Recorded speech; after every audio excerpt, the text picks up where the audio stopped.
Jangan kaget ya kalau di Indonesia akan ada hujan salju. Sekali lagi, jangan kaget kalau Katulistiwa akan bersalju. Memang Sontoloyo ini nyeleneh informasinya. Banyak yang bilang ngawur atau ngayal. Namun kalau bicara ada fakta dan data yang berbeda sumbernya dari berita-berita mainstream, Anda harus mulai berpikir. Penyiaran berita mainstream hampir semuanya dikendalikan globalis dan negara dikuasa yang punya agenda propaganda. Maka informasi yang diberikan Bosman jadi terlihat aneh dan ngawur karena memang berbeda sumbernya dengan berita mainstream. Kembali ke climate war atau perang cuaca. Bukan saja perubahan cuaca ya, altered weather. Perang cuaca akan membuat arus angin dunia berubah. Bukan sekedar climate change atau perubahan iklim karena kebodohan dan kecuekan manusia rendah kepedulian alamnya saja yang membuat dunia semakin panas. Bukan, ini lebih kejam lagi. Jauh lebih kejam dari perbuatan Rangga meninggalkan cinta tanpa pesan. Namun ini adalah perbuatan manusia-manusia egois, pemimpin egois, negara besar egois, dan globalis cabal egois, yaitu para Thanos yang ingin menjadi penguasa, turun tangan dengan sengaja memasang alat menggeser angin, cuaca, terganggu keseimbangan alam secara global. Inilah yang kita wanti-wanti apa yang akan terjadi setelah pandemi virus berkepanjangan, manusia ditimpa masalah lagi dengan cuaca yang kacau hingga tumbuhan tropis bisa mati, makanan bisa langka. Food war terjadi setelah climate war. Kali ini efeknya lebih mematikan dari pandemi COVID. Center ekuator bergeser, tengah bumi bergeser terhadap matahari. Dunia koplak sampai manusia sadar bahwa kita punya common enemy atau musuh bersama, yaitu alam yang tidak dipelihara. Seperti tubuh manusia tidak dipelihara di usia senja, berbagai penyakit dideritanya. Ternyata sahabat, ada fakta lain kalau kita ingin membalik semua keadaan tersebut. Banyak buktinya. Misalnya, ada seseorang di usia 65 tahun baru mulai hidup sehat. Di usia 80 tahun usia biologisnya, tetapi body age-nya seperti orang berumur 30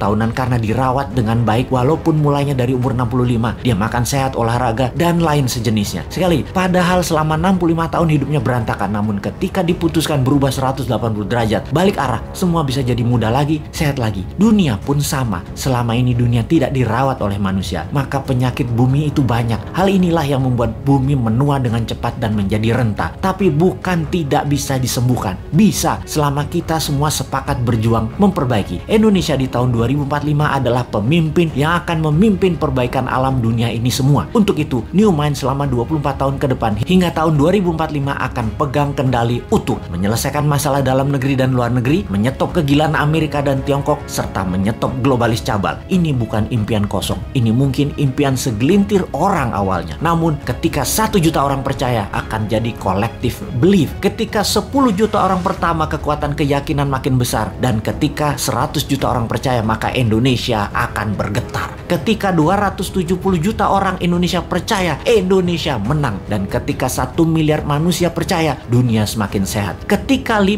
miliar manusia sepakat, maka dunia damai selamanya. Saat ini, silahkan kalian percaya dengan pejabat yang mendukung penyedot nikel dari tanah air tercinta ini hingga 3 tahun ke depan, supaya musnah cadangan nikelnya. Silahkan dukung. Tapi kalau mau Indonesia baru, dunia baru, siapkan konsep bernegara yang membuat Indonesia akan menjadi negara superpower. Ubah pola pikir lama dan semua pejabat incumbent, termasuk yang mencalonkan di tahun 2024 yang dari incumbent. Mereka semua pikirannya lama. New Mind, siap!